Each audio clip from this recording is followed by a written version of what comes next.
뜨거운 커피가 쏟아지며 그녀의 손등과 서류 위로 흩어졌다. 괜찮아? 태주는 할 말을 잃었다. 그녀의 말은 사실이었다. 그는 지난 3년간 그녀를 철저히 무시했다. 그는 그녀가 자신의 무관심 속에서 조용히 시들어갈 것이라고 생각했다. 하지만 그녀는 시드는 대신 아무도 모르게 날카로운 발톱을 기르고 있었던 것이다. 강태준의 세상은 흑과 백, 오직 두 가지 색으로만 이루어져 있었다. 효율과 무효율, 성공과 실패, 통제 가능한 것과 그렇지 않은 것. 그의 삶에서 감정이라는 변수는 가장 먼저 제거해야 할 비효율적인 요소일 뿐이었다. 아닙니다. 괜찮습니다. 제가 하겠습니다.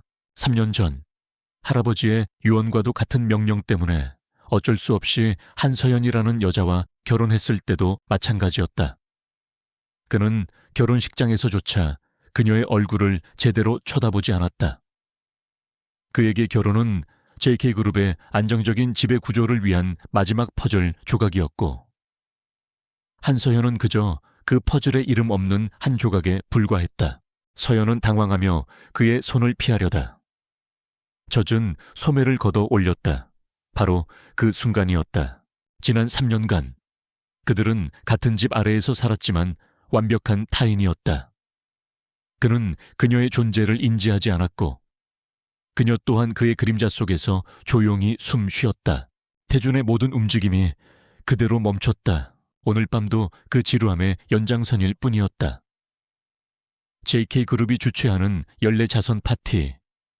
비서가 건네준 기부금 액수가 적힌 서류에 사인을 하고 몇몇 유력 인사들과 의미 없는 대화를 나누고 나면 그의 역할은 끝이었다.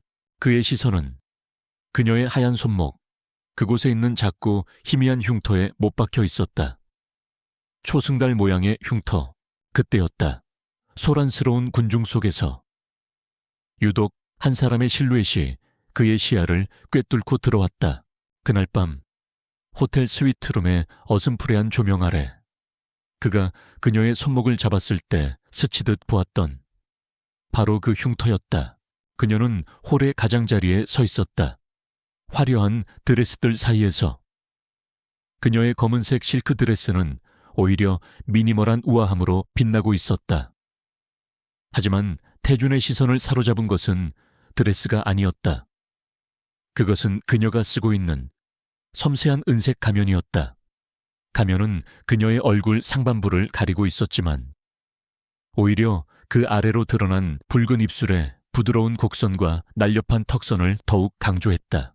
그의 뇌리 속에 흩어져 있던 기억의 파편들이 거대한 번개와 함께 하나로 꿰맞춰지는 듯했다. 가면 속에 깊고 슬픈 눈빛, 당돌하고 지적인 목소리, 세상 모든 것을 비웃는 듯한 고고한 태도.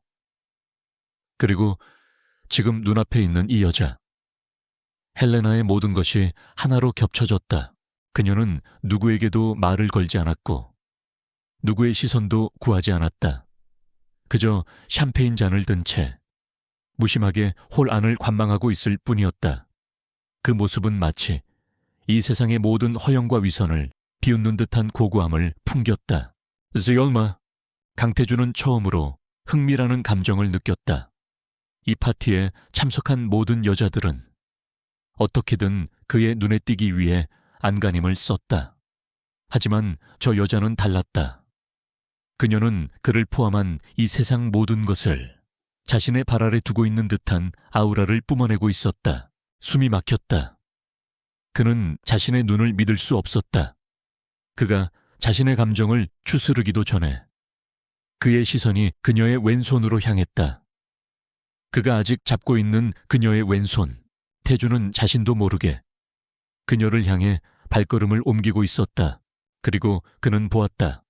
네 번째 손가락에서 심플한 백금 반지가 희미하게 빛나고 있는 것을. 이런 파티는 지루하지 않습니까? 결혼 반지. 태준이 나지막이 말을 건넸다. 여자는 천천히 고개를 돌렸다. 가면 속의 눈이 그를 향했다. 태주는 그 눈빛의 깊이를 가늠할 수 없었다. 칠흑 같은 어둠이면서도 동시에 무수한 별을 품고 있는 밤하늘 같았다. 그가 의무감에 마지못해 그녀의 손가락에 끼워주었던, 그리고 그 이후 단 한 번도 의식해본 적 없었던 바로 그 반지였다. 지루함을 느낄 만큼 한가하지 않아서요. 세상이 무너져 내렸다. 그녀의 목소리는 낮고 차분했지만 그 안에는 날카로운 가시가 숨어 있었다. 태준의 입가에 희미한 미소가 걸렸다. 역시나 보통 여자가 아니었다. 시간이 멈추고 모든 소음이 사라졌다. 그의 세상에는 오직 눈앞의 광경만이 존재했다. 이 자리에 있는 사람들 대부분은 당신의 이름 석자만 들어도 영광스러워할 텐데요. 강태준 회장님, 그날 밤 그를 매료시켰던 가면 속의 여자, 그의 이성을 마비시키고 지독한 집착을 불러일으켰던 미스터리의 여인, 그의 오만함을 비웃으며 그의 심장을 뛰게 했던 천재적인 애널리스트 헬레나, 그리고 지난 3년간 서류상으로만 존재했던 그림자 같았던 그의 아내 한서연. 그녀는 그의 정체를 이미 알고 있었다. 하지만 그녀의 말투에는 조금의 아첨이나 긴장감도 없었다. 마치 옆집 남자의 이름을 부르듯 담담했다. 모든 것이 한 사람이었다. 내 이름이 당신에게는 아무런 감흥을 주지 못하는 모양이군요. 이름은 그냥 이름일 뿐이죠. 그 이름 뒤에 숨겨진 진짜 모습이 어떤지는 아무도 모르는 거니까요. 아, 태준의 입에서 신음과도 같은 소리가 터져 나왔다. 그는 뒷걸음질 치다 책상에 등을 기댔다. 다리에 힘이 풀려 그대로 주저앉을 것만 같았다. 그녀의 말은 태준의 심장을 정통으로 찔렀다. 모두가 JK그룹의 강태준이라는 타이틀을 보았지만 이 여자는 그 가면 뒤에 공허함을 꿰뚫어 보고 있는 것 같았다. 지난 3년간의 시간들이 주마등처럼 스쳐 지나갔다. 결혼식장에서조차 제대로 쳐다보지 않았던 그녀의 얼굴. 집에서 마주칠 때마다 무시로 일관했던 자신의 모습. 자신이 내뱉었던 모든 차가운 말들이 독이 되어 다시 그에게로 돌아왔다. 그들은 몇 마디 대화를 더 나누었다. 대화는 마치 잘 짜인 체스게임 같았다. 그녀는 그의 허를 찌르는 질문을 던졌고 그는 노련하게 받아넘기며 역습을 가했다. 태준은 평생 수많은 협상과 전략회의를 해왔지만 단 한 명의 여자와 나누는 이 짧은 대화만큼 온 신경을 곤두순 적은 없었다. 그는 보석을 가지고 있었으면서도 그것을 하찮은 돌멩이 취급했다. 세상에서 가장 눈부신 빛을 품고 있는 여자를 바로 곁에 두고도 그녀를 투명 인간으로 만들었다. 그가 그토록 찾아 헤맸던 구원은 언제나 그의 집에 있었는데 그는 그것을 알아보지 못하고 외부에서 답을 찾으려 발버둥 쳤다. 악의 핵대로야. 이 얼마나 끔찍한 희극인가. 이 얼마나 잔인한 아이러니인가. 서연은 속으로 생각했다. 지난 3년간 그녀는 그의 모든 것을 분석했다.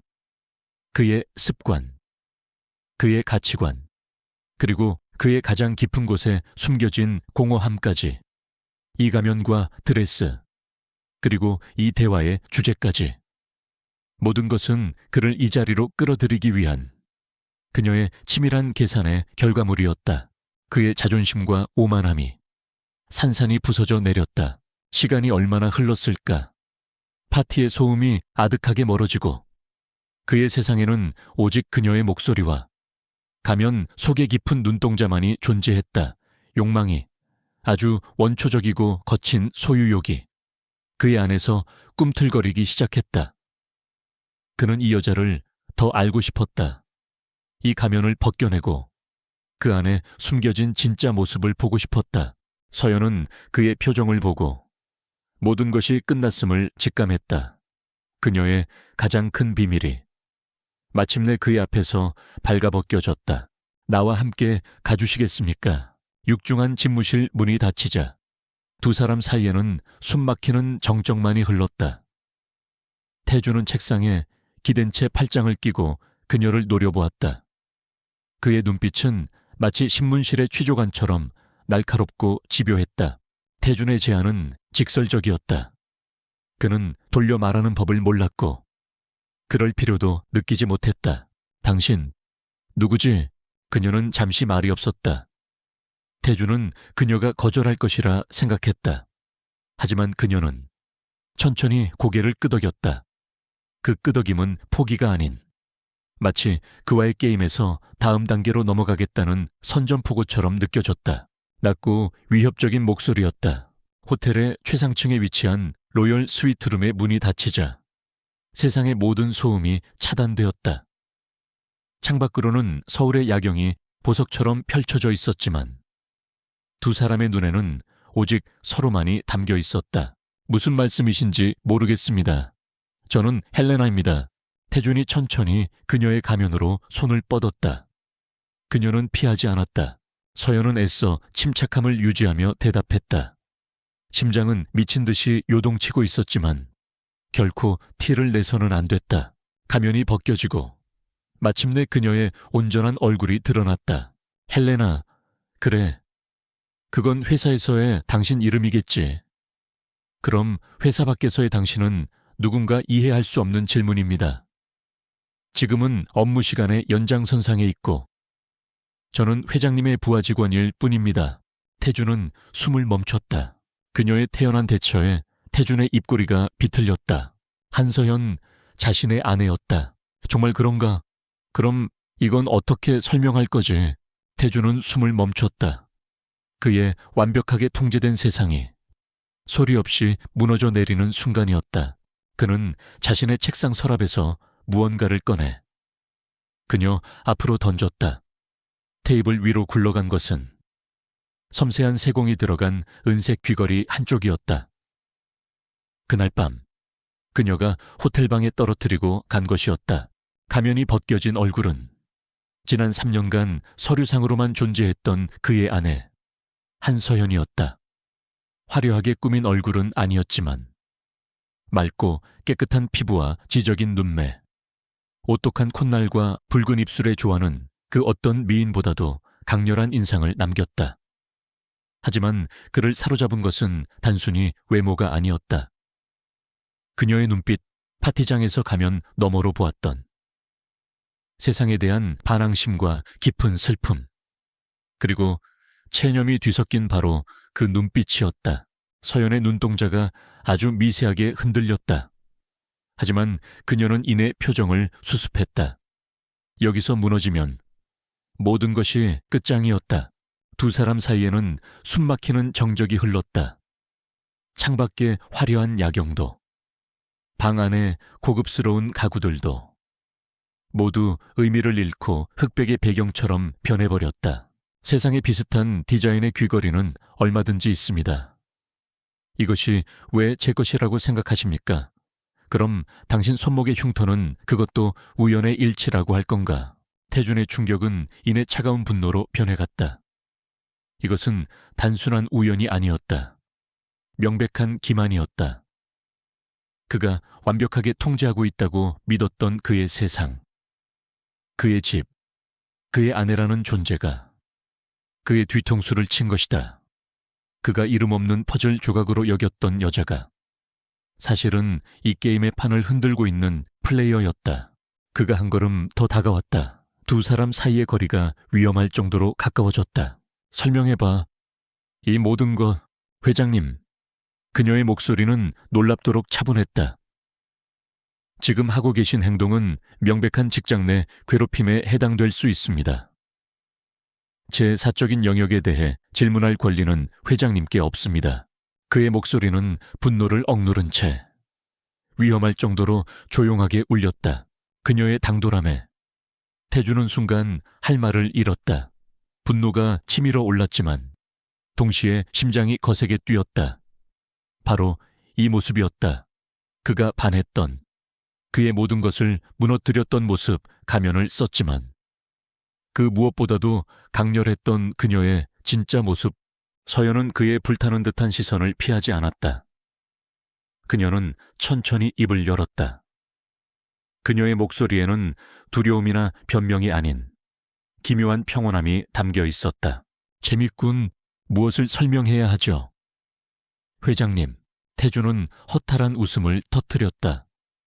그는 더 이상 그녀를 추궁하지 않았다. 증거도 자백도 필요 없었다. 그는 이미 확신했다.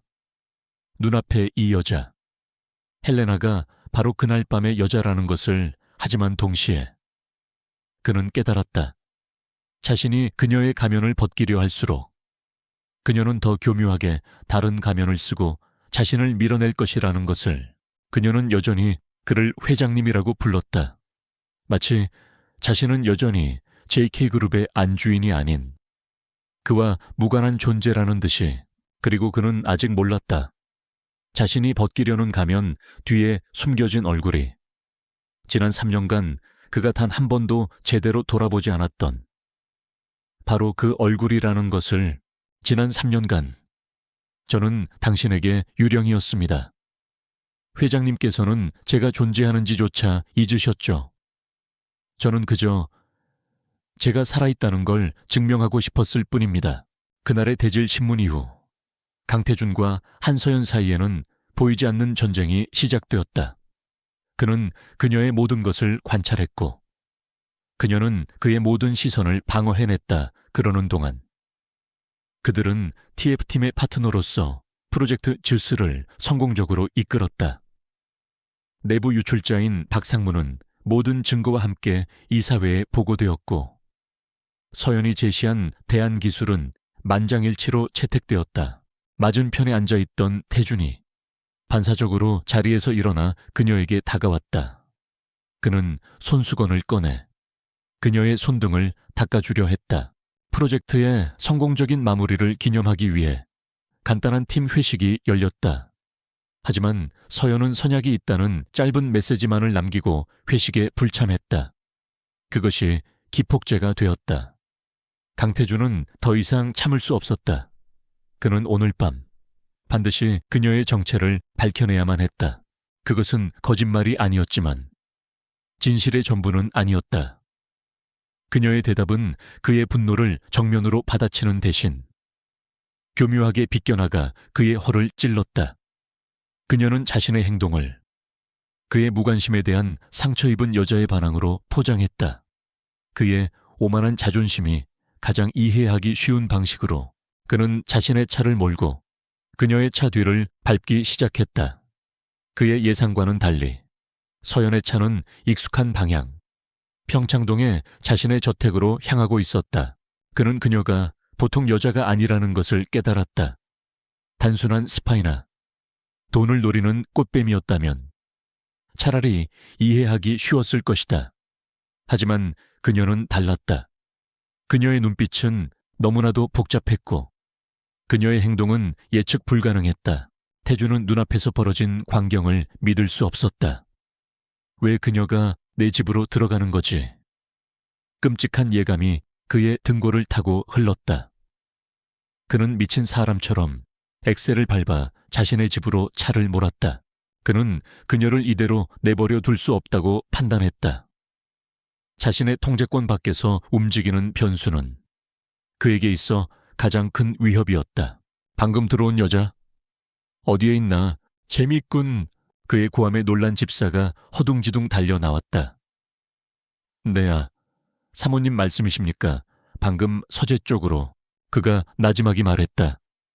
그의 눈빛은 다시 차갑고 냉철한 사업가의 그것으로 돌아와 있었다. 사모님, 당신의 그 가짜는 반항놀이. 이제 끝내지. 이제부터 당신은 더 이상 유령이 아니야. 내 옆에서 내 아내 역할을 똑똑히 해야 할 거다. 내가 당신을 완벽하게 통제할 수 있는 곳에서. 그 한마디가 태준의 뇌를 강타했다. 온몸의 피가 차갑게 식는 것 같았다. 그는 2층, 저택의 서쪽 복도. 지난 3년간 단 한 번도 자신의 의지로 발을 들인 적이 없었던 그의 아내 한서연이 사용하는 공간으로 향했다. 그것은 쳐버리자. 새로운 게임의 시작을 알리는 선전포고였다. 그는 그녀를 자신의 세상 안으로 끌어들여 그녀의 모든 것을 파헤치고 지배하려 했다. 그의 발걸음이 서재 앞에 멈췄다. 문이 살짝 열려 있었다. 그는 숨을 죽이고 틈새로 안을 들여다보았다. 그가 그녀에게 다가서는 순간 파티장에서 시작되었던 위험한 끌림이 분노와 지배욕과 뒤섞여 다시 한번 그들을 덮쳤다. 그날 밤 그들은 다시 서로를 안았다. 하지만 그것은 첫 만남의 설렘이나 갈망과는 다른 두 야수의 격렬한 충돌이었다. 그는 그녀를 지배하려 했고 그녀는 그의 지배에 굴복하지 않으려 저항했다. 그들의 몸짓은 대화였고 신음은 전쟁의 함성이었다. 안에는 그녀가 있었다. 헬레나가 새벽녘 희미한 햇살이 창으로 스며들 때쯤 태주는 지친 몸을 뉘이고 깊은 잠에 빠져들었다. 지난 몇 년간 단 한 번도 느껴보지 못했던 완전한 평온함이었다. 그녀는 등을 보인 차에 서 있었다. 그녀는 익숙한 손길로 헬레나의 상징과도 같았던 검은색 정장 재킷을 벗어 의자에 걸쳤다. 그리고 몸을 돌렸다.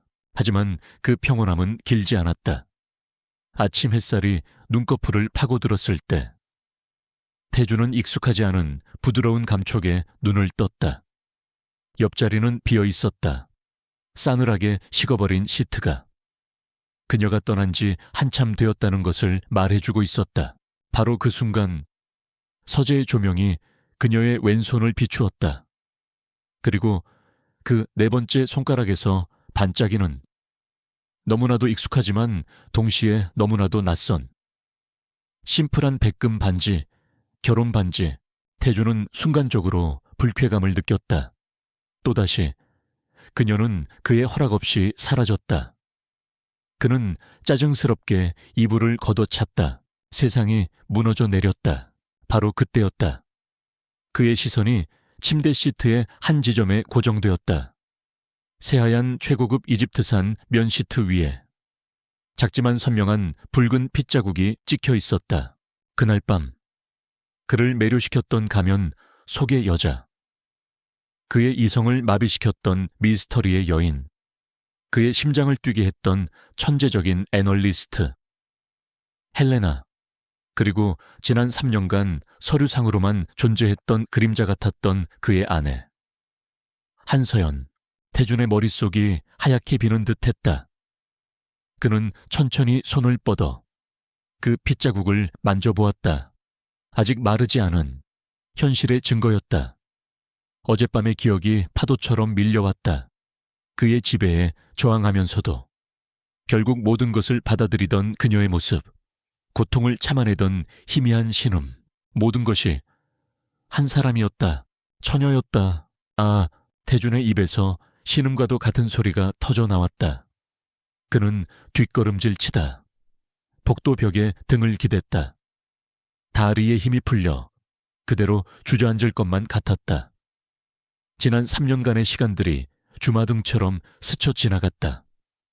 결혼식장에서조차 제대로 쳐다보지 않았던 그녀의 얼굴, 집에서 마주칠 때마다 무시로 일관했던 자신의 모습. 그는 보석을 가지고 있었으면서도 그것을 하찮은 돌멩이 취급했다.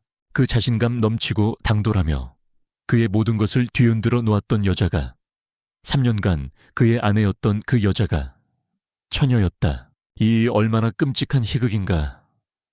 이 얼마나 잔인한 아이러니인가. 이 사실은 태준에게 그 어떤 사업 실패나 주가 폭락보다도 더 큰 충격을 안겨주었다. 순수함. 그가 가장 경멸하고 비웃었던 그 단어가 어젯밤 그가 가졌던 여자를 설명하는 유일한 단어였다. 그 순수함을 자신이 처음으로 꺾었다는 사실이 이상한 정복감과 동시에 무거운 책임감을 불러일으켰다. 그의 자존심과 오만함이 산산이 부서져 내렸다. 그녀는 대체 누구일까? 왜 3년간 침묵을 지켰을까? 왜 하필 지금 이런 방식으로 자신에게 나타난 것일까? 그리고 왜 자신의 처음을 이런 하룻밤의 게임에 던져버린 것일까? 그 순간 서재의 문이 열리고 옷을 갈아입은 서연이 나왔다. 그녀는 복도에 주저앉아 있는 태준을 보고 그대로 굳어버렸다. 그의 텅 빈 눈동자와 마주친 순간 그녀는 모든 것이 끝났음을 직감했다. 수많은 질문이 그의 머릿속을 헤집어 놓았다. 어젯밤에 뜨거웠던 욕망은 이제 차갑고 집요한 집착으로 변모하기 시작했다. 그는 그녀를 알아야만 했다. 그녀의 모든 비밀을 파헤치고 그녀를 온전히 자신의 것으로 만들어야만 했다. 그녀가 먼저 입을 열었다. 그는 침대 옆에 놓인 은색 가면을 집어들었다. 그리고 차갑게 웃었다. 알아버렸군요. 한서연.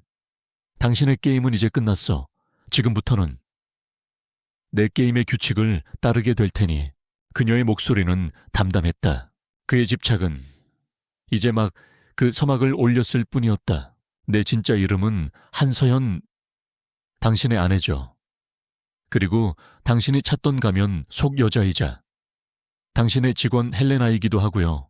그 시각 강태준의 저택 서쪽 끝에 있는 방에서 한서연은 막 잠에서 깨어나고 있었다. 온몸이 쑤시고 아팠지만 이상하게도 정신은 그 어느 때보다 맑았다. 그녀는 3년 만에 처음으로 자신이 살아있음을 느꼈다. 어젯밤의 기억은 꿈처럼 아득하면서도 온몸의 감각세포 하나하나에 생생하게 남아있었다. 그의 거친 숨결, 그녀를 탐하던 뜨거운 눈빛, 그리고 세상을 다 가진 남자라고는 믿을 수 없을 만큼 공허해 보였던 그의 눈동자. 그녀는 더 이상 숨기지 않았다. 서연은 천천히 몸을 일으켜 욕실로 향했다. 거울에 비친 자신의 몸에는 어젯밤의 흔적이 희미하게 남아있었다. 그녀는 그것을 부끄러워하지 않았다. 그것은 그녀가 스스로 선택한 삶의 증거이자 지난 3년간의 유령 같은 삶에 대한 저항의 표식이었다. 그리고 당신의 아버지가 모든 것을 빼앗아간 한정혁 박사의 딸이기도 합니다. 아침 식사는 언제나처럼 혼자였다. 거대한 식탁의 한쪽 끝에 앉아 토스트와 커피로 간단히 요기를 했다. 저택의 사용인들은 그녀를 그림자처럼 대했다. 그들의 주인인 강태준이 그녀를 대하는 방식을 그대로 따르고 있을 뿐이었다. 서연은 이런 무관심에 익숙해진 지 오래였다. 오히려 편안했다. 그녀는 누구의 주목도 받고 싶지 않았다. 그녀의 마지막 한마디에 태준은 고개를 들었다. 그는 이미 모든 것을 알고 있다는 듯 지친 목소리로 말했다. 식사를 마친 서연은 자신의 방으로 돌아와 옷을 갈아입었다. 수수하고 눈에 띄지 않는 가정주부의 옷을 벗고 몸에 잘 맞는 검은색 정장으로 갈아입었다. 머리를 단정하게 묶고 옅은 화장을 하자 그녀의 인상은 180도 달라졌다. 유순하고 존재감 없던 모습은 사라지고 지적이고 날카로운 커리어 우먼의 모습이 드러났다. 알고 있었어. 당신이 그의 딸이라는 것. 그녀는 다른 이름이 적힌 사원증을 목에 걸고 노트북 가방을 챙겨 저택을 나섰다. 그녀가 향한 곳은 여의도에 위치한 JK그룹의 자회사 JK전략 컨설팅이었다. 이번에는 서연이 충격을 받은 표정으로 그를 쳐다보았다. 이곳에서 그녀는 한서연이 아닌 헬레나라는 이름의 수석 애널리스트로 일하고 있었다. 결혼하기 전부터 당신의 모든 것을 알고 있었어. 당신 할아버지가 내 할아버지께 모든 것을 털어놓으셨으니까 이 결혼은 어쩌면 우리 할아버지의 마지막 유언이자 속죄의 방식이었을지도 모르지. 그녀의 결혼 사실은 물론 그녀가 JK그룹 회장의 아내라는 사실은 그 누구도 알지 못했다.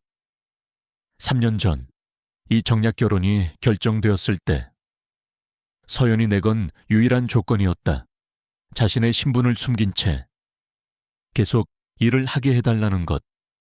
사회와 단절된 채 저택에 갇혀 시들어가는 삶을 살고 싶지 않았기 때문이었다. 강태준은 그녀의 조건을 귀찮다는 듯이 수락했다. 어차피 그에게 그녀는 투명 인간이나 다름없었으니까 그는 힘겹게 말을 이었다. 사무실에 도착하자 팀원들이 그녀를 반갑게 맞았다. 헬레나 팀장님.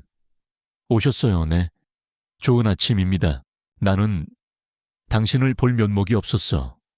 내 아버지가 저지른 죄의 무게 때문에 당신을 똑바로 쳐다볼 수가 없었지. 그래서 지난 3년간 당신을 피했던 거야. 당신에게 상처를 줄까봐. 그리고 내 안의 죄책감을 마주할 용기가 없어서. 서연은 가벼운 미소로 화답하며 자리에 앉았다. 그녀의 책상 위는 각종 데이터와 분석 보고서들로 가득했다. 그녀는 이 숫자들이 가득한 세계에서 비로소 편안함을 느꼈다. 숫자는 거짓말을 하지 않았고 데이터는 감정에 휘둘리지 않았다. 두 사람을 가로막고 있던 모든 비밀의 벽이 마침내 허물어졌다. 그들은 서로에게 가해자이자 피해자였고 동지이자 적이었다. 그녀의 진짜 임무는 강태준에 대한 복수가 아니었다. 그녀의 목표는 JK그룹 그 자체. 더 정확히는 강태준의 아버지인 강명환 전 회장이 저지른 과거의 죄악을 밝혀내는 것이었다. 이제부터 우리는 파트너다. 그녀의 아버지 한정혁 박사는 강명환 회장의 오랜 친구이자 JK바이오를 설립한 1등 공신이었다. 그는 인간의 노화를 늦추는 획기적인 신물질 크로노스를 개발했지만 그 공로는 모두 강명환 회장에게 돌아갔다. 강 회장은 친구를 배신하고 연구 결과를 통째로 가로챘다. 아버지는 모든 것을 빼앗긴 채 억울하게 병을 얻어 세상을 떠났다. 태준이 자리에서 일어나 그녀에게 손을 내밀었다. 서연은 아버지의 명예를 되찾고 싶었다. 그리고 그가 남긴 진짜 크로노스의 연구 노트를 찾아야만 했다. 그 노트는 단순한 연구 자료가 아니었다. 강명환 회장의 모든 죄악을 증명할 수 있는 유일한 증거였다. 그리고 그녀는 그 증거가 JK그룹 본사의 가장 깊숙한 곳, 판도라라 불리는 비밀 서버에 보관되어 있다는 것을 알고 있었다. 과거를 바로잡기 위한 파트너 강태준과의 결혼은 그 판도라의 상자를 열기 위한 가장 위험하고도 유일한 방법이었다. 서연은 그의 손을 바라보았다. 그의 눈에는 더 이상 오만함이나 분노가 아닌 깊은 고뇌와 진심 어린 제안이 담겨 있었다. 그녀는 천천히 자신의 손을 그의 손 위에 푸겠다. 오후에 JK그룹 본사의 최고 경영진 회의가 화상으로 열렸다. 이번 회의의 주요 안건은 최근 JK전자가 야심차게 추진 중인 신규 반도체 사업에 대한 타당성 검토였다. 그들의 진짜 전쟁은 이제부터가 시작이었다. 화면 너머로 강태준의 무표정한 얼굴이 보였다. 서연은 순간 심장이 내려앉는 것 같았지만 이내 평정심을 되찾았다. 그는 화면 속 수많은 얼굴들 중 하나인 자신을 알아보지 못할 것이다.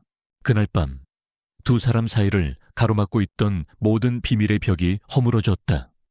서연의 서재는 더 이상 그녀 혼자만의 비밀 공간이 아니었다. 그곳은 이제 과거의 진실을 바로잡고 공동의 적을 무너뜨리기 위한 두 사람의 연합 사령부가 되었다. 다음은 JK전략 컨설팅의 헬레나 수석 애널리스트의 보고가 있겠습니다. 이게 아버지가 남기신 연구 노트의 일부예요. 서연은 담담한 목소리로 보고를 시작했다.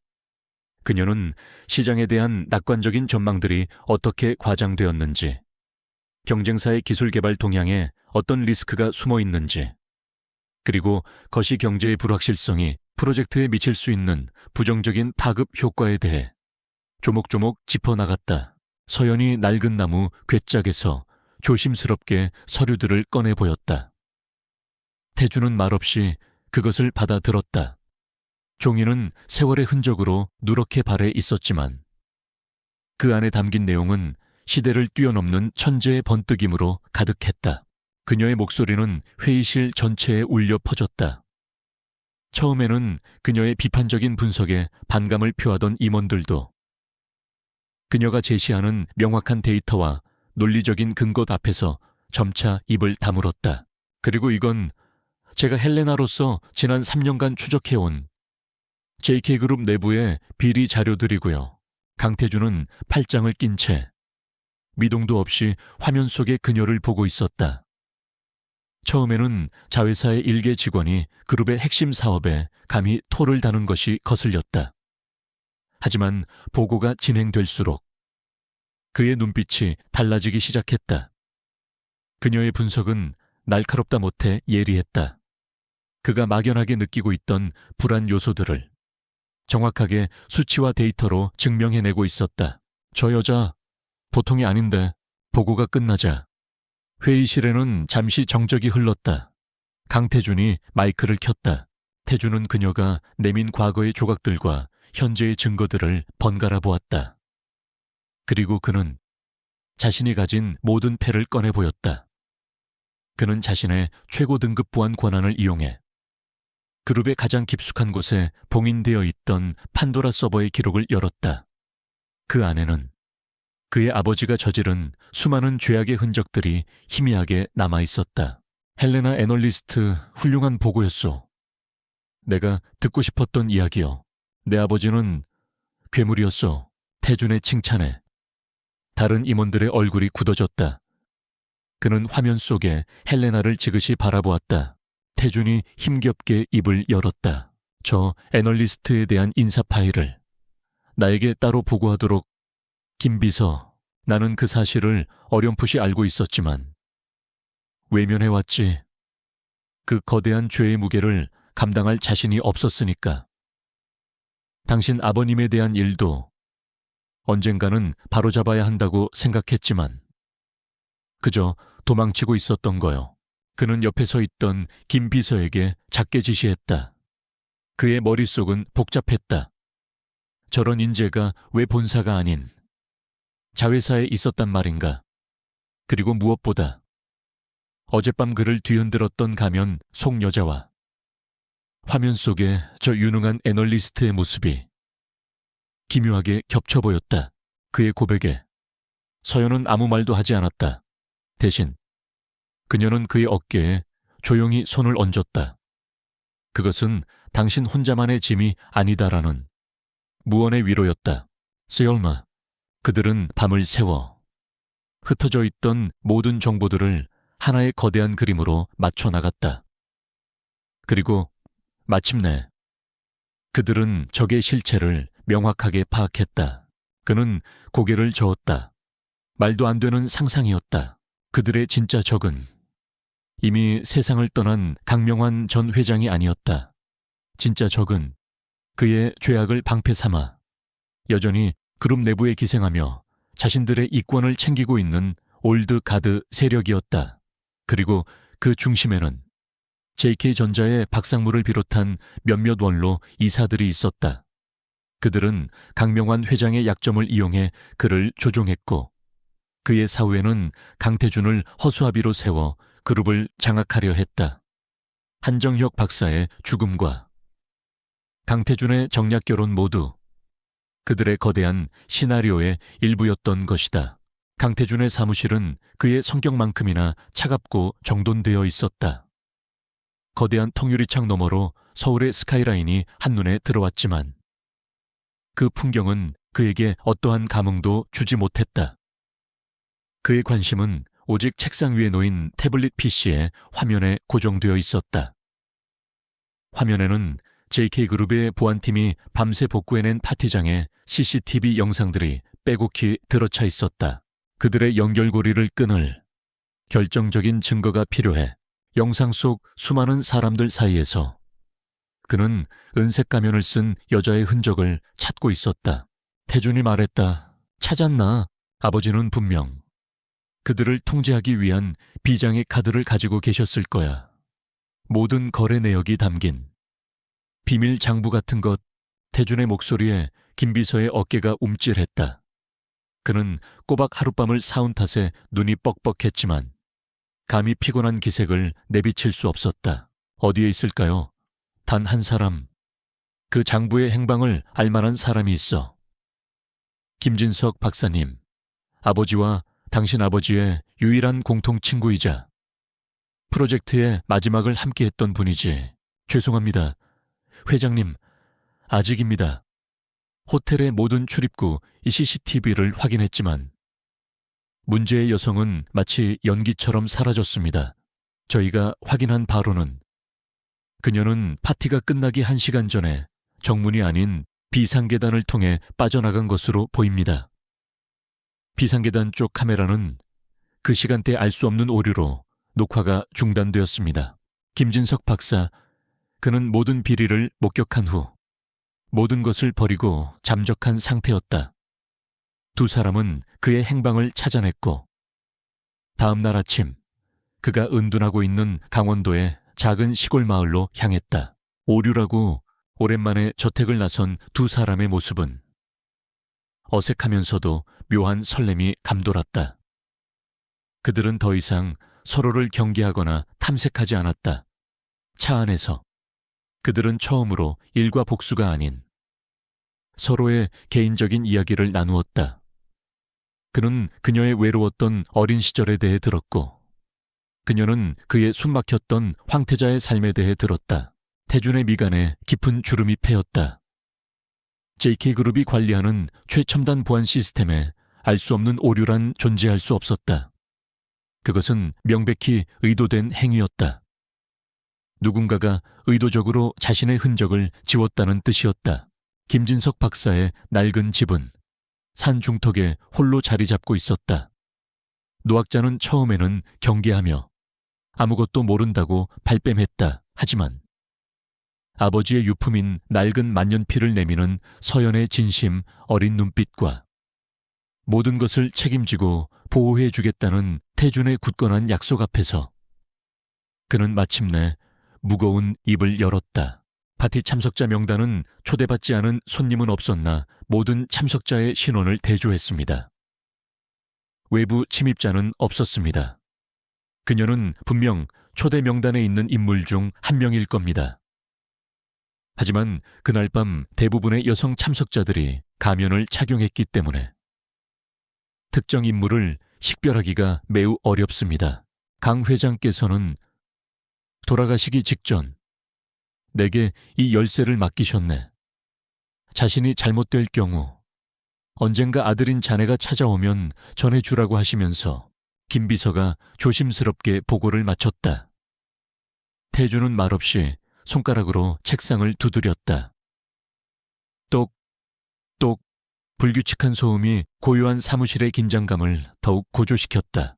노학자가 내민 것은 스위스 은행의 비밀 금고 열쇠였다. 그녀는 생각보다 훨씬 더 치밀하고 영리한 여자였다. 하룻밤의 충동적인 일탈이 아니었다. 모든 것을 계획하고 자신의 흔적을 완벽하게 지웠다. 이 사실은 태준의 분노를 부채질하는 동시에 기묘한 승부욕을 자극했다. 그는 사냥감을 놓치는 사냥꾼이 아니었다. 그 금고 안에 모든 진실이 담겨 있을 걸세. 계속 찾아 그룹의 모든 자원을 써. 필요하다면 외부 인력도 고용해. 사설 탐정이라도 좋아. 사소한 단서 하나라도 놓치지 마. 이건 명령이야. 알겠습니다. 회장님, 그들은 마침내 판도라의 상자를 열 수 있는 마지막 열쇠를 손에 넣었다. 김 비서가 사무실을 나가자 태주는 다시 영상으로 눈을 돌렸다. 그는 수십 번, 수백 번이고 영상을 돌려보았다. 그녀와 처음 마주쳤던 순간, 그녀의 고고한 옆모습, 샴페인 잔을 든 가느다란 손가락, 모든 것이 그의 뇌리에 각인되어 있었다. 그녀는 단순한 하룻밤 상대가 아니었다. 그의 완벽하게 통제된 세상에 나타난 유일한 변수이자 그의 자존심에 상처를 낸 유일한 여자였다. 그는 반드시 그녀를 찾아내어 자신의 발 아래 꿀리고 말 것이다.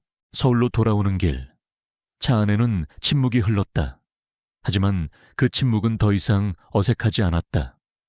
그것은 서로의 상처를 이해하고 공동의 목표를 확인한 동지들의 굳건한 침묵이었다. 그 시각 강태준의 저택 서쪽 끝에 있는 방에서 한서현은 막 잠에서 깨어나고 있었다. 온몸이 쑤시고 아팠지만 이상하게도 정신은 그 어느 때보다 맑았다.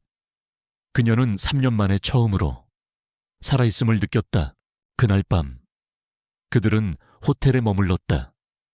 태주는 스위트룸의 방 2개를 예약하려 했지만 서연이 그를 막았다. 그녀의 계획은 성공적이었다. 강태주는 이제 가면 속 여자에게 완전히 사로잡혔다.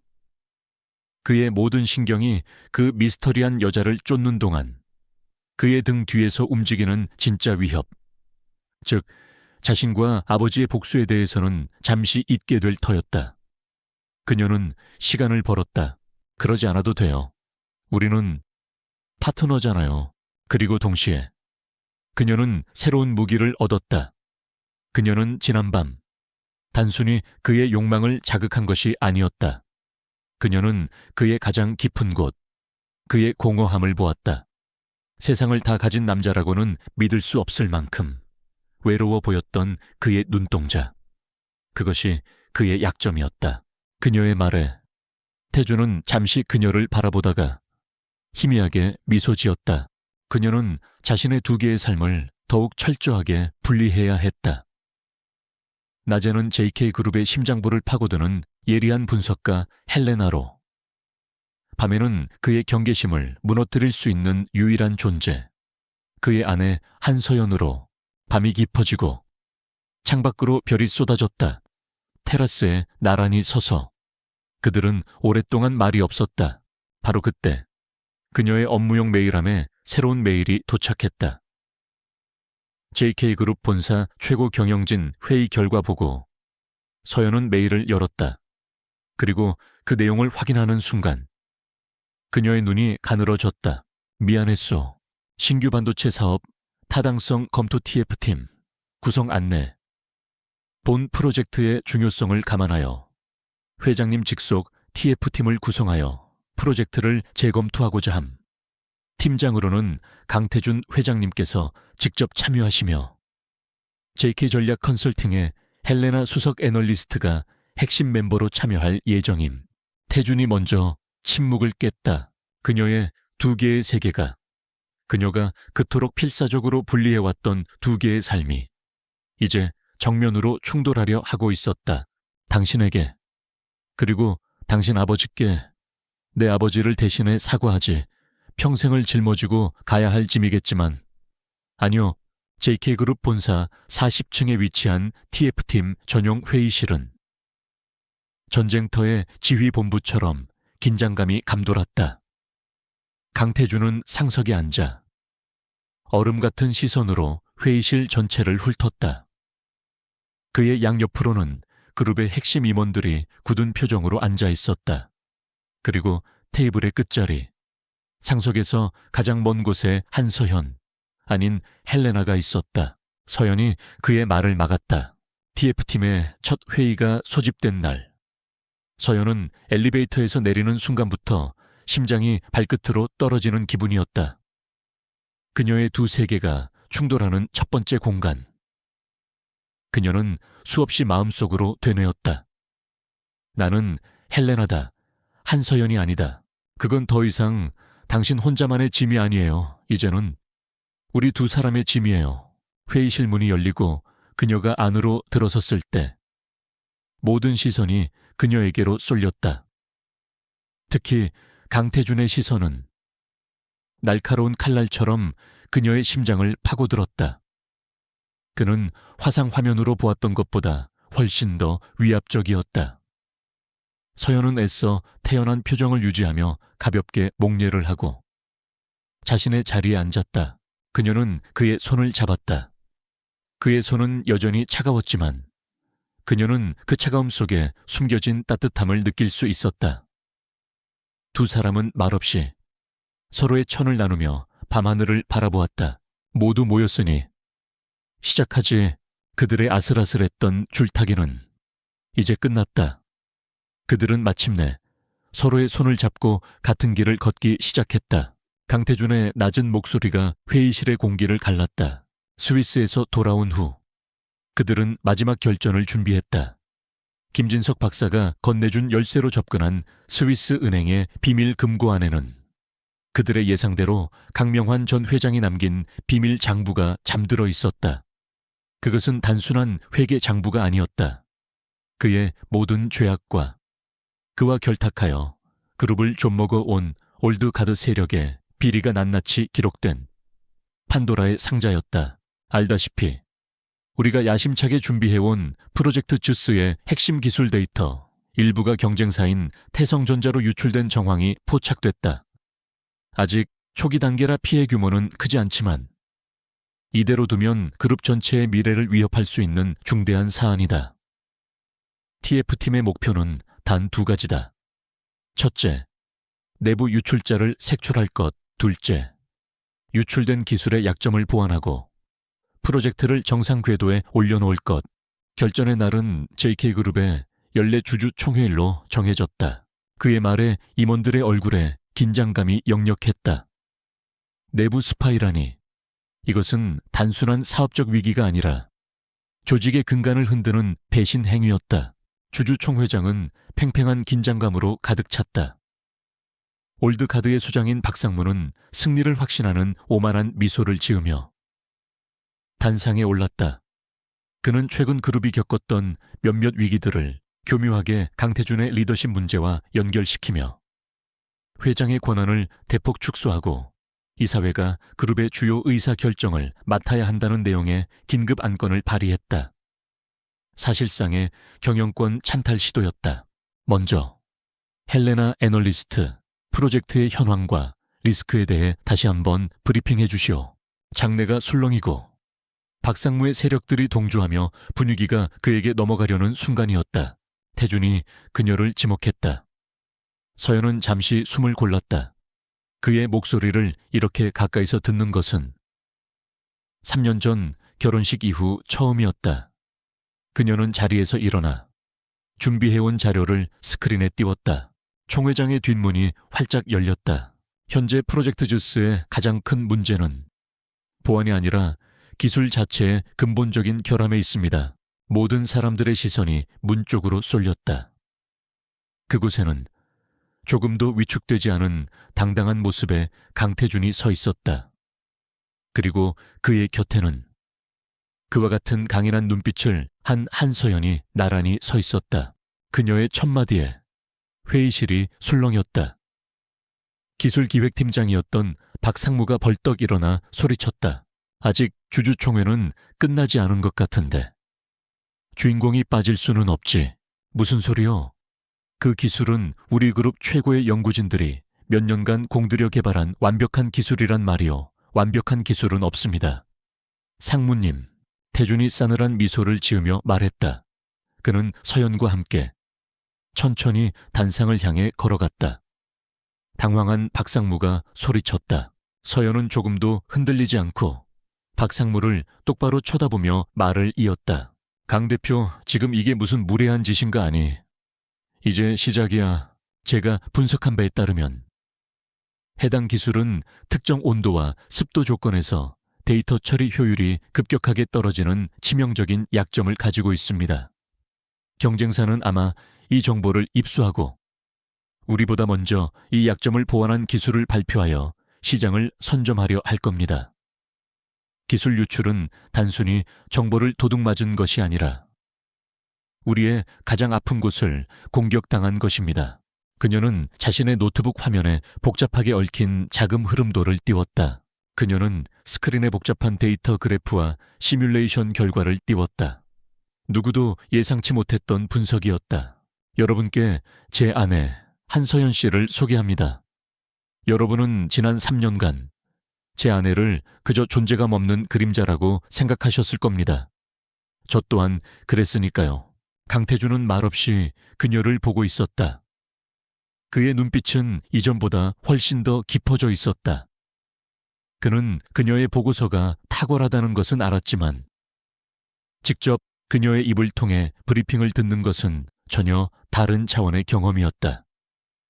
그녀의 목소리는 차분했지만 확신에 차 있었고 복잡한 사안의 핵심을 꿰뚫는 통찰력은 그야말로 경이로웠다.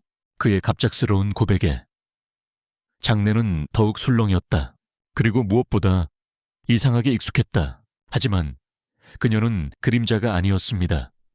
그녀는 최근 우리 그룹을 위기에서 구해낸 천재적인 분석가 헬레나였고 무엇보다 20년 전 우리 JK그룹의 성장의 발판이 되었던 위대한 과학자 구 한정혁 박사님의 유일한 혈육이었습니다. 그녀의 차분한 목소리 톤, 무언가에 집중할 때 살짝 찡그리는 미간, 단호한 어조, 모든 것이 마치 오래전부터 알고 지낸 사람처럼 낯설지가 않았다. 태주는 이 기묘한 감각의 정체를 알 수 없어 내심 혼란스러웠다. 그의 폭탄 선언에 박상무를 비롯한 올드가드 이사들의 얼굴이 하얗게 질려갔다. 그날 이후 TF팀은 매일같이 야근을 이어갔다. 서연은 기술팀과 함께 밤을 새우며 데이터의 결함을 수정할 대안을 찾았고 강태주는 보안팀을 지휘하며 내부 유출자의 꼬리를 밟아나갔다. 자연스럽게 두 사람이 함께 있는 시간도 길어졌다. 지금부터 제 아내이자 JK그룹에 숨겨진 영웅인 그녀가 지난 20년간 이 회사에 숨겨져 있던 추악한 진실을 여러분께 공개할 것입니다. 어느 날 밤 모두가 퇴근하고 텅 빈 회의실에 두 사람만 남아있었다. 서연은 모니터에 코를 박은 채 복잡한 수식을 검토하고 있었다. 그때 따뜻한 김이 나는 머그잔이 그녀의 책상 위에 놓였다. 태준이 물러나자 서연이 앞으로 나섰다. 그녀의 얼굴에는 더 이상 두려움이나 슬픔이 없었다. 오직 진실을 밝히려는 자의 굳건한 의지만이 담겨 있었다. 마시면서 이러다 쓰러지겠어. 그녀는 자신이 준비한 자료를 스크린에 띄웠다. 그것은 감정적인 호소가 아닌 차가운 데이터와 명백한 사실들의 나열이었다. 강태준이었다. 그가 직접 내린 원두커피였다. 서연은 놀라 고개를 들었다. 20년 전 저의 아버지 한정혁 박사님은 크로노스라는 획기적인 신물질을 개발하셨습니다. 하지만 당시 회장이었던 강명환 전 회장과 여기 계신 박상무님을 비롯한 일부 이사진들은 그 기술을 독차지하기 위해 아버님께 산업 스파이라는 누명을 씌우고 연구 성과를 강탈했습니다. 감사합니다. 커피 말고 차를 마시는 것 같던데 오늘은 이걸로 참아. 그녀는 스위스 비밀 금고에서 찾아낸 조작되지 않은 원본 연구 노트와 강명환 회장이 이사들과 나눈 비밀 계약서를 증거로 제시했다. 무심하게 던진 그의 말에 서연의 심장이 쿵 하고 내려앉았다. 그가 어떻게 알았지? 그녀는 사무실에서 항상 허브티를 마셨다. 그는 그녀를 유심히 관찰하고 있었던 것이다. 그들은 아버님의 명예를 더럽혔고 저희 가족을 파멸로 이끌었습니다. 그리고 그 죄를 덮기 위해 지난 20년간 그룹의 자금을 빼돌려 비자금을 조성하고 서로의 비리를 눈감아주며 JK그룹을 자신들의 왕국으로 만들어 왔습니다. 헬레나 씨는 왜 그렇게 열심히 일하는 거지? 스크린에는 비밀 장부의 내용이 적나라하게 펼쳐졌다. 수백억 원대의 횡령, 배임, 탈세, 그들의 추악한 민낯이 모든 주주들 앞에서 공개되는 순간이었다. 태준이 뜬금없이 물었다. 그는 그녀의 맞은편 의자에 앉아 턱을 괜 채 그녀를 바라보고 있었다. 이게 무슨 월급을 받으니까요. 그런 교과서적인 대답 말고. 박상무가 자리에서 벌떡 일어나 소리쳤다. 저건 전부 조작된 거야. 저 계집애가 회사를 음해하려는 수작이라고. 그의 끈질긴 시선에 서연은 잠시 말을 잃었다. 그가 발악하는 순간 강태준이 차갑게 제지하고 나섰다. 증명하고 싶으니까요. 제가 가진 능력을 제 이름이 아니라 오직 실력만으로 평가받고 싶습니다. 조작인지 아닌지는 곧 검찰에서 판단해 주겠죠. 이 모든 증거는 방금 전 검찰에 제출된 상태입니다. 그녀의 대답에 태주는 잠시 말이 없었다. 그녀의 눈빛에서 그는 깊은 고독과 강한 자부심을 동시에 읽었다. 그것은 자신의 성공을 위해 남을 밟고 일어서는 종류의 야망과는 다른 순수한 열정이었다. 모든 것이 끝났다. 박상무의 오만한 제국은 그 자신의 범죄 증거들 위해서 산산조각 나 무너져 내렸다. 잠시 후 총회장 안으로 검찰 수사관들이 닥쳐왔다. 박상무와 그의 공범들은 아무런 저항도 하지 못한 채 허망한 얼굴로 수사관들에게 끌려나갔다. 그리고 그 순간 그는 며칠 전 파티에서 만났던 가면 속 여자의 눈빛을 떠올렸다. 세상의 모든 것을 비웃는 듯하면서도 동시에 무언가를 간절히 갈망하던 그 눈빛과 겹쳐 보였다. 모든 혼란이 끝나고 현수는 다시 단상에 섰다. 그는 잠시 아무 말 없이 자신의 곁에 서 있는 유진을 바라보았다. 그녀가 아니었다면 불가능했을 승리였다. 두 사람의 시선이 허공에서 마주쳤다. 그 안에는 수많은 말들이 담겨 있었다. 고마움, 미안함, 그리고 그 모든 것을 뛰어넘는 깊은 신뢰. 이상하군. 그들은 단순히 회사를 지켜낸 것이 아니었다. 함께 정의를 실현하고 거대한 악을 무너뜨렸다. 계약으로 시작된 그들의 관계는 가장 치열한 전쟁을 함께 겪으며 진정한 의미의 동반자로 거듭났다. 태준이 나지막이 중얼거렸다. 주주총회의 폭풍이 지나간 후 JK그룹에는 거대한 변화의 바람이 불었다. 강태준은 그룹의 명운이 걸린 위기 속에서 오히려 탁월한 리더십을 발휘하여 썩은 뿌리를 도려내고 회사를 더욱 투명하고 강하게 만들었다. 그의 곁에는 언제나 한서연이 있었다. 그녀는 더 이상 그림자 속에 숨지 않았다. 그녀는 JK전략 컨설팅의 헬레나로서 그리고 강태준의 아내이자 가장 신뢰받는 파트너로서 그룹의 개혁을 이끄는 보이지 않는 설계자였다. 뭐가요? 당신을 보고 있으면 자꾸 다른 사람이 떠올라. 가장 중요한 일은 그녀의 아버지 한정혁 박사의 명예를 회복시키는 것이었다. 강태준은 공식 기자회견을 열어 20년 전의 추악한 진실을 세상에 밝혔다. 강명환 전 회장의 죄를 대신해 머리 숙여 사죄했고 한정혁 박사가 JK그룹의 진정한 영웅이었음을 선포했다. JK그룹은 고인의 이름으로 기초과학 발전을 위한 거대한 과학재단을 설립했다. 서연은 심장이 멎는 것 같았다. 하지만 그녀가 무어라 대답하기도 전에 회의실 문이 벌컥 열렸다. 모든 폭풍이 지나가고 그들에게는 마침내 평온한 시간이 찾아왔다. 모든 것이 제자리를 찾은 듯 보였다. 하지만 정작 폭풍의 눈이었던 강태준과 한서연 사이에는 어색한 평화만이 감돌았다. 목숨을 건 싸움이 끝나자 그들을 묶어주었던 팽팽한 긴장감의 끈이 사라져버렸다. 당신을 보고 있으면 자꾸 다른 사람이 떠올라. 그들은 이제 어떻게 해야 할지 알 수 없었다. 계약으로 시작되었고 복수라는 공동의 목표로 이어졌던 그들의 관계. 모든 목적이 달성된 지금 그들은 법적으로 부부였지만 그 무엇보다도 어색한 타인이었다. 서연은 심장이 멎는 것 같았다. 하지만 그녀가 무어라 대답하기도 전에 회의실 문이 벌컥 열렸다. 어느 날 저녁 태준은 서연을 그들이 처음 만났던 가면 무도회가 열렸던 바로 그 호텔의 로열 스위트룸으로 불렀다. 서연은 그가 이혼 서류를 내밀 것이라고 그들의 계약을 마무리 지으려 한다고 생각했다. 태준 씨, 여기서 뭐 하고 있었어요? 내가 얼마나 찾았는데. 방 안에는 3년 전 그날 밤처럼 서울의 야경이 보석처럼 펼쳐져 있었다. 화려한 원피스 차림의 윤소희였다. 그녀는 태성그룹 윤 회장의 외동딸로 JK그룹의 유력한 혼처 상대로 거론되는 인물이었다. 그녀는 마치 자기 집 안방에 들어온 것처럼 자연스럽게 태준의 팔에 매달리며 곁에 있는 서연을 위아래로 훑어보았다. 지난 3년간 당신을 이 차가운 집에 가둬서 미안했소.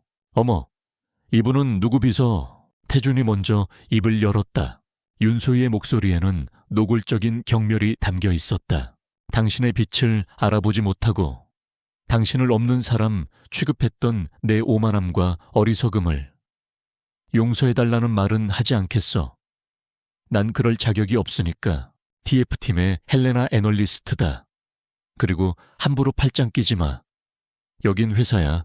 그의 목소리는 떨리고 있었다. 그는 처음으로 그녀 앞에서 자신의 나약함을 온전히 드러내고 있었다. 태주는 귀찮다는 듯 그녀의 팔을 뿌리쳤다. 그의 차가운 반응에 윤소희의 얼굴이 순간 굳어졌다. 그녀는 분노의 화살을 서연에게로 돌렸다. 하지만 이 말도 할 자격이 없는 거 알지만 그래도 해야겠어. 아, 그 유능하다는 분석가 태준 씨가 하도 칭찬을 해서 얼마나 대단한 사람인가 했더니 그냥 평범한 회사원이네. 야근하느라 고생이 많네요. 태준 씨는 내가 모셔갈 테니 이만 퇴근해봐요. 그는 그녀 앞에 다가와 그녀의 눈을 똑바로 바라보았다.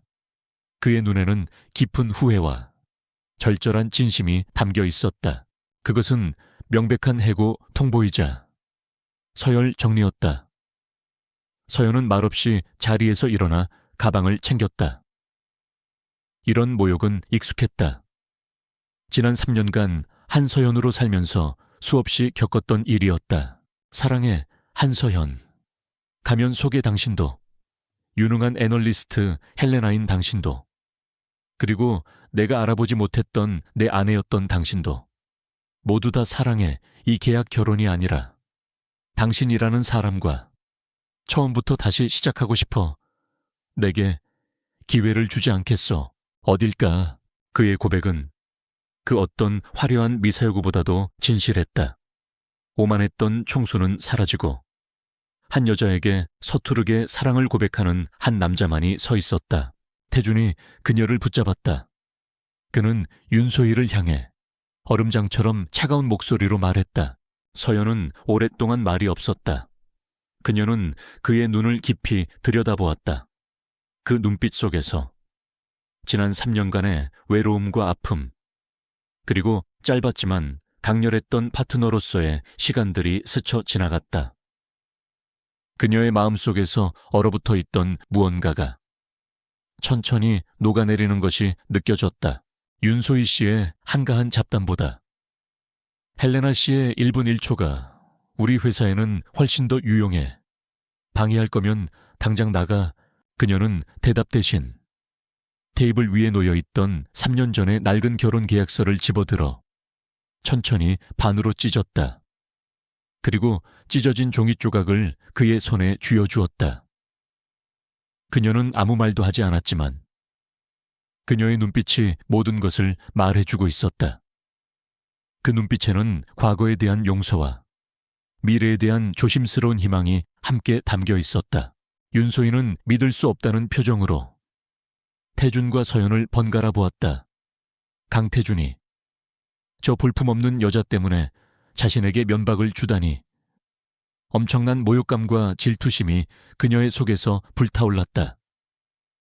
그녀는 서연을 찢어 죽일 듯한 눈으로 쏘아보고는 쿵쿵거리며 회의실을 나갔다. 강태준은 그녀의 손을 잡았다. 3년이라는 시간을 돌고 돌아 두 사람은 비로소 진짜 부부로서의 첫걸음을 내딛고 있었다. 그는 품 안에서 작은 벨벳 상자를 꺼냈다. 그 안에는 그가 오랫동안 간직해온 그의 어머니의 유품인 반지가 들어있었다. 그 일이 있은 후 윤소희는 헬레나라는 여자의 뒷조사를 시작했다. 하지만 아무것도 나오는 것이 없었다. 학력, 경력, 모든 것이 완벽하게 깨끗했다. 사생활에 대한 정보는 전무했다. 마치 유령 같았다. 뒷조사가 막히자 윤소희의 의심은 다른 곳으로 향했다. 강태준이 저런 여자에게 관심을 보일 리가 없어. 뭔가 다른 이유가 있을 거야. 그리고 그녀는 강태준의 유일하고 공식적인 약점, 바로 그의 아내인 한서연을 떠올렸다. 그녀는 흥신소에 연락해 한서연의 뒤를 밟으라고 지시했다. 그녀는 자신이 고용한 탐정이 쫓는 한서연과 자신이 그토록 질투하는 헬레나가 같은 인물이라는 사실은 꿈에도 상상하지 못했다. 나와 결혼해줘, 서연아. 며칠 후, 그날도 어김없이 야근이었다. 마지막 보고서의 최종 검토를 위해 태준과 서연 단둘만이 사무실에 남아 있었다. 밖은 이미 칠흑 같은 어둠에 잠겨 있었고 40층의 사무실은 마치 세상과 단절된 섬처럼 고요했다. 그녀의 눈에서 행복의 눈물이 흘러내렸다. 서연은 마지막 데이터 값을 확인하기 위해 노트북에서 눈을 떼지 않았다. 몇 시간째 같은 자세로 있었던 탓에 온몸이 뻐근했다. 그녀는 잠시 목을 풀기 위해 기지개를 켜다가 그만 팔꿈치로 책상 위에 있던 커피잔을 치고 말았다. 네, 1년 후 화려하게 개장한 한정혁과학재단의 출범식. 강태준과 한서연은 나란히 서서 수많은 사람들의 축하를 받고 있었다. 현수의 얼굴에는 더 이상 과거의 냉소적인 그림자가 없었고 서연의 미소는 그 어느 때보다도 평온하고 행복해 보였다. 그들은 계약을 위해 만났지만 예상치 못하게 사랑에 빠졌다. 그리고 이제 그 사랑의 힘으로 세상에서 가장 아름다운 이야기를 함께 써 내려가기 시작했다. 종이가 아닌 서로의 마음에 아로새긴 그들의 진짜 계약은 이제 막 첫 장을 넘기고 있었다. 태준은 단상에 올라 잠시 장내를 둘러보았다. 그리고 그는 누구도 예상치 못한 행동을 했다. 그는 자신의 옆에 선 서연의 손을 잡고 그녀를 주주들 앞에 소개했다.